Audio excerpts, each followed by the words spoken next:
Eu sou a Gisele, professora da Rede Estadual Paulista, estou aqui na Diretoria de Ensino de Itapecerica da Serra como professora especialista em currículo na área da educação especial.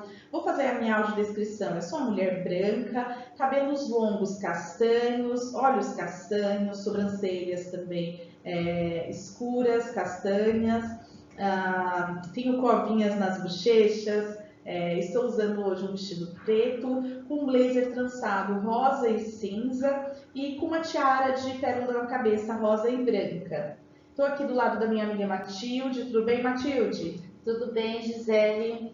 Eu também sou professora da rede estadual, estou na diretoria de ensino de Itapecerica da Serra como professora especialista em currículo na área da educação especial. Sou uma mulher branca, loura, cabelos médios, olhos castanhos. Estou hoje usando uma blusa preta com um casaco preto e uma corrente de acessórios. Hoje o tema da nossa TPC é Desenho Universal para Aprendizagem, DUA. É fundamental que vocês peguem seu diário de bordo para seus registros.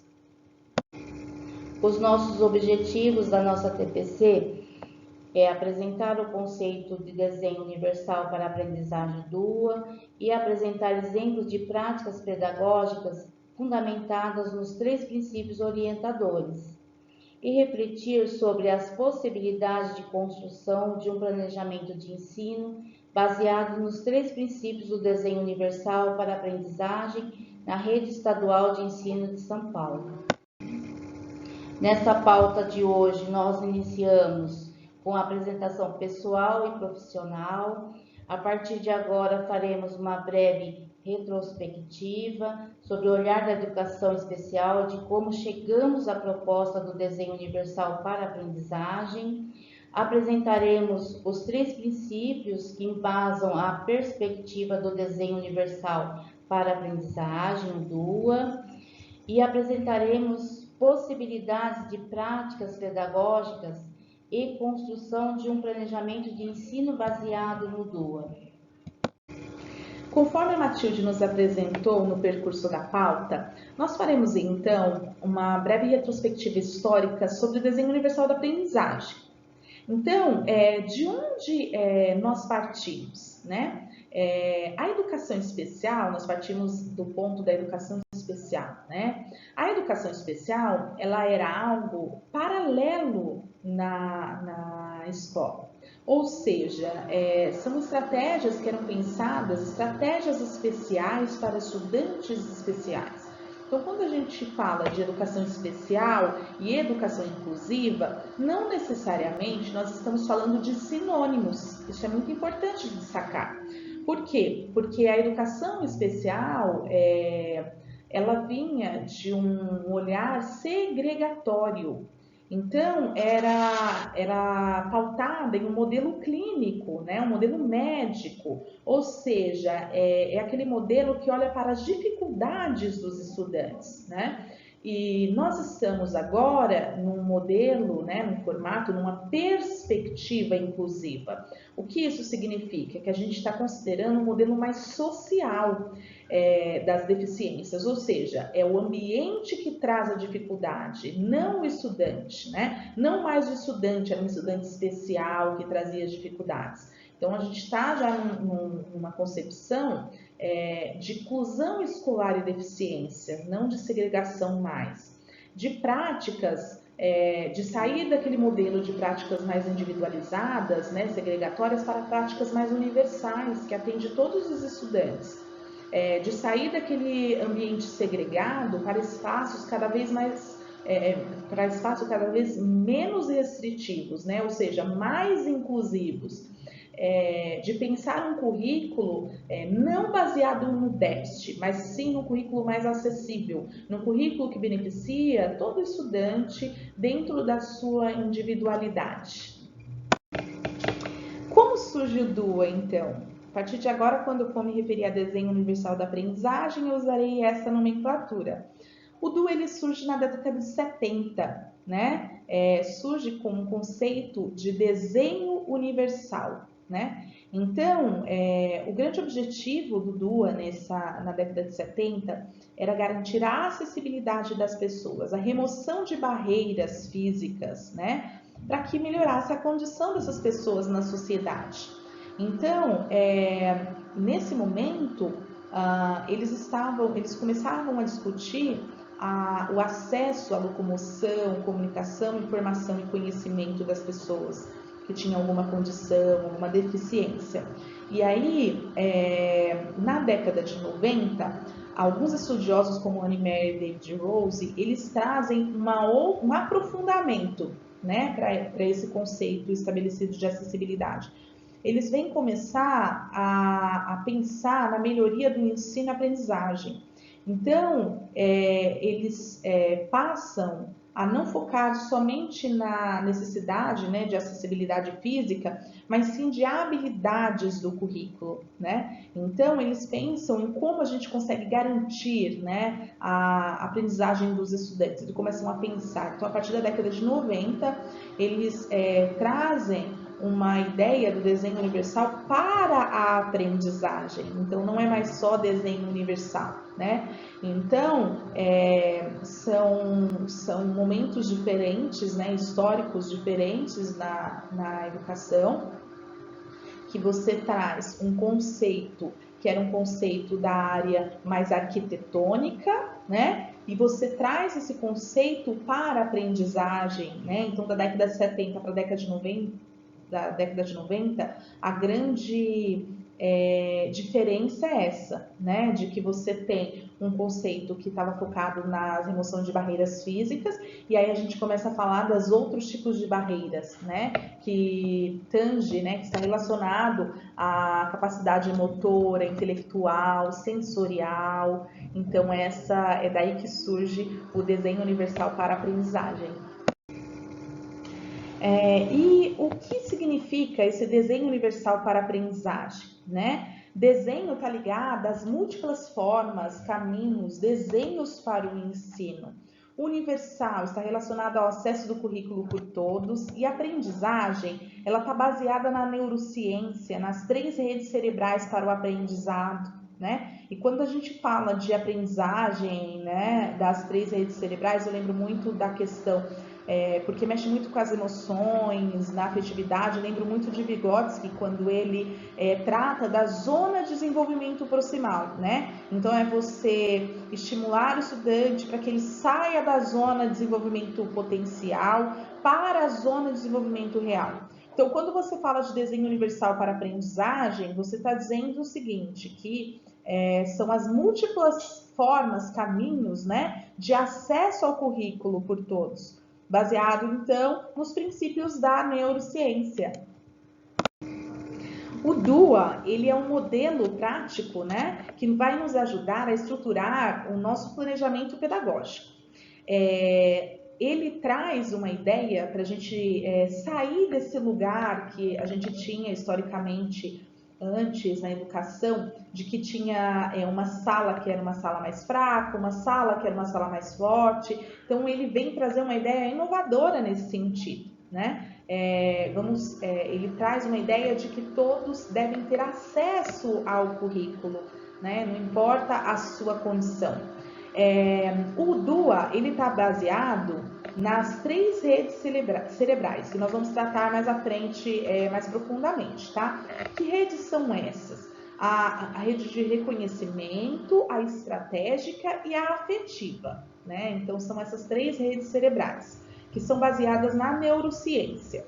E o DUA, ele pode nos ajudar a organizar o planejamento das aulas, sistematizar uma prática docente mais favorável à educação inclusiva, né? Então, a ideia do DUA sempre é eliminar as barreiras que não permite que o estudante tenha acesso ao currículo. Agora vou apresentar para vocês os princípios orientadores do DUA. Esses princípios assumem os objetivos e estratégias para uma proposta didática de ensino que visa satisfazer as necessidades de aprendizagem de um maior número de alunos. Esses princípios são engajamento, representação, ação e expressão. Agora a minha amiga Gisele vai aprofundar com vocês cada um desses. Vamos falar então sobre os princípios orientadores do DUA. O primeiro princípio é o de engajamento ou motivação, também ele pode ser encontrado nas literaturas como motivação, né? Esse princípio do engajamento ou motivação, ele tem o objetivo de fornecer níveis ajustáveis de desafios, proporcionar opções de incentivos e recompensas na aprendizagem e também oferecer a oportunidade de interagir em diferentes contextos.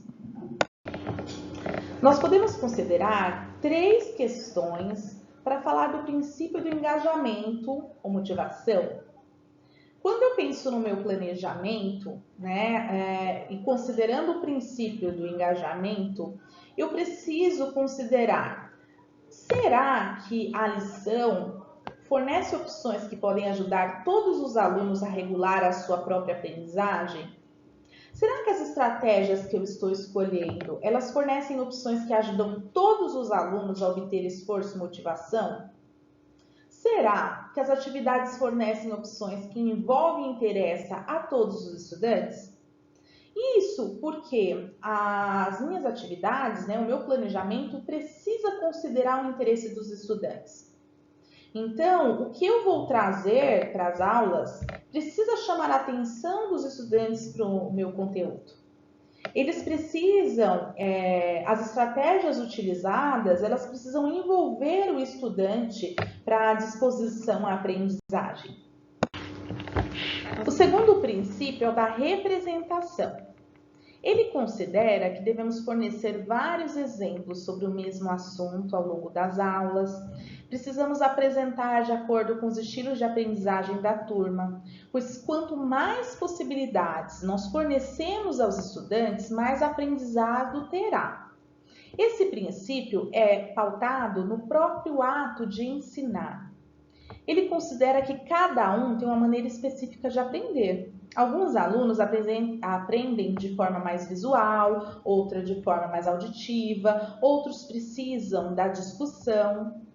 E é muito importante destacar aqui nesse ponto, nesse princípio, que quanto mais possibilidades, mais estratégias nós fornecemos para os estudantes ao longo das aulas, mais aprendizagem os alunos terão. Para pensarmos no nosso planejamento, considerando esse segundo princípio, nós temos 3 questões que vão nortear a reflexão em relação ao desenvolvimento desse princípio. A primeira é: as informações fornecem opções que ajudam todos os alunos a alcançar os níveis de compreensão? Elas fornecem opções que ajudam todos os estudantes a entender os símbolos e expressões?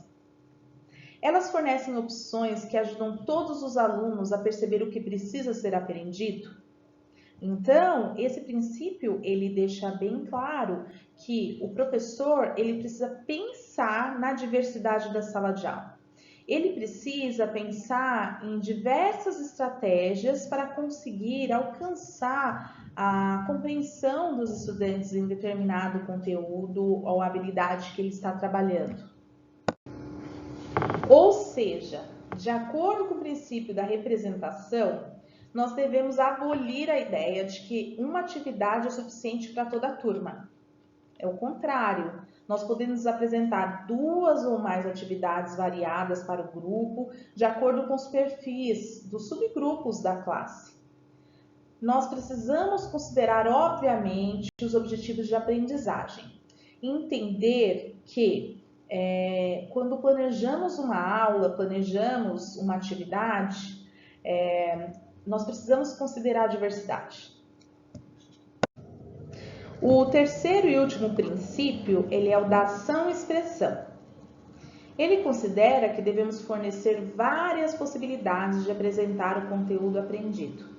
E, novamente, ele reitera que precisamos possibilitar, de acordo com os estilos de aprendizagem da turma, e que quanto mais possibilidades, mais aprendizados os estudantes terão. Para considerar esse terceiro princípio no nosso planejamento, nós precisamos refletir em cima de 3 questões. A primeira é se a atividade ela oferece opções que ajudam todos os estudantes a agir estrategicamente. Ela oferece opções que ajudam todos os aprendizes a se expressarem fluentemente. Ela oferece opções que ajudam todos os alunos a responder da sua melhor maneira possível. O estudante, ele precisa mostrar aquilo que ele aprendeu. Nós conseguimos, a partir das estratégias escolhidas, avaliar aquilo que o estudante aprendeu? Então, pensar nessas questões, elas são muito importantes para que a gente consiga pautar esse princípio da ação-expressão. É essencial que consideremos esses princípios orientadores para realizar o nosso planejamento. Então, quando eu vou planejar, eu preciso considerar: o meu estudante, ele está motivado, engajado? Dentro da representação, eu tenho que pensar: eu estou criando diversas estratégias para que o meu estudante aprenda? Também preciso pensar: eu estou dando a possibilidade para que o meu estudante ele se expresse plenamente dentro das atividades, dentro da minha aula, né? Com o DUA, nós podemos estimular esse estudante a ponto dele desenvolver enquanto especialista da própria aprendizagem, passando a entender as principais estratégias que pode utilizar para aprender melhor um conteúdo, resolver uma atividade, manter o interesse na tarefa. Agora, vamos pensar como planejar o ensino com o DUA. Se eu tenho uma turma exclusiva com estudantes com deficiência ou eu planejo uma estratégia atividade exclusiva para um aluno, isso não é DUA. No DUA, todos os estudantes têm habilidades e especificidades. Portanto, a ideia básica é pensar, diversificar o ensino para atingir a todos. O professor deve pensar em várias estratégias para trabalhar aquela habilidade. O mesmo material pode ser utilizado por todos? Às vezes, pois há estudantes que estarão realizando atividades por meio de estratégias diferentes e há outros estudantes que estarão com atividades diversificadas de acordo com aquele grupo. Entretanto, todos têm objetivo de aprendizagem dentro de um currículo comum. Como a Matilde apresentou, é muito importante considerarmos o DUA no planejamento das ações. E eu vou trazer agora para vocês a respeito da implementação.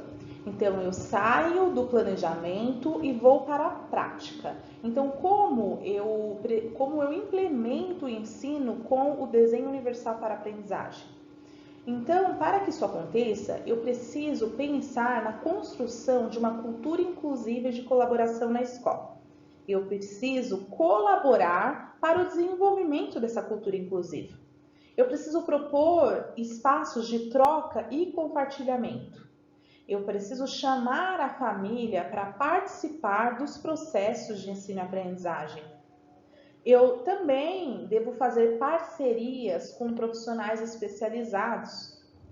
É muito importante, se eu estou numa escola, num programa de ensino integral, que eu use as premissas desse programa em prol do desenvolvimento de uma cultura inclusiva de colaboração. Eu preciso estimular para que a equipe escolar que eu estou inserida, ela tenha uma concepção de inclusão e não de segregação e não de integração apenas. O professor, ele já tem uma formação inicial, então eu preciso também colaborar para a formação continuada em serviço, né, dos profissionais, dos professores, de todos os profissionais que estão envolvidos com o processo de ensino e aprendizagem. Eu sempre preciso considerar que o planejamento ele deve ser feito de forma coletiva. Então, eu tenho que fazer um planejamento conjunto. E eu tenho que considerar que eu, a equipe, nós iremos errar e acertar juntos muitas vezes. O DUA consiste em uma abordagem curricular que auxilia os docentes a identificarem e removerem as barreiras de aprendizagem, permitindo aos estudantes formas diferentes de se envolver e aprender, e principalmente reduz a necessidade de adaptações curriculares individuais, favorecendo o desenvolvimento das práticas pedagógicas mais inclusivas e universais. Assim, ao invés de planejar duas aulas diferentes, uma para um aluno público-alvo e outra para a turma, o DUA propõe um único plano de aula que seja acessível para todos. O que muda são os meios que cada estudante chegará ao conhecimento. Na próxima TPC, nós nos aprofundaremos um pouco mais sobre as barreiras de aprendizagem do desenho universal para a aprendizagem. Matilde, então nós encerramos aqui mais um dia, mais uma TPC de Educação Especial. Nós agradecemos a participação de todos até aqui. Vamos sistematizar algumas ideias que foram apresentadas ao longo dessa formação. Então é muito importante dizer, então, que o desenho universal para a aprendizagem é um conjunto de princípios e estratégias relacionadas com o desenvolvimento curricular. Esse conjunto de princípios, ele procura reduzir as barreiras ao ensino e à aprendizagem. Ele considera que o currículo ele deve ser para todos. É verdade. Na falta de uma cultura inclusiva na escola, o DUA por si só não garante a mudança de práticas, pois a transição de um currículo inacessível para um acessível envolve formação, desenvolvimento de novos conhecimentos sobre o processo da aprendizagem e implica tempo. É isso aí. Muito obrigada a todos e até mais.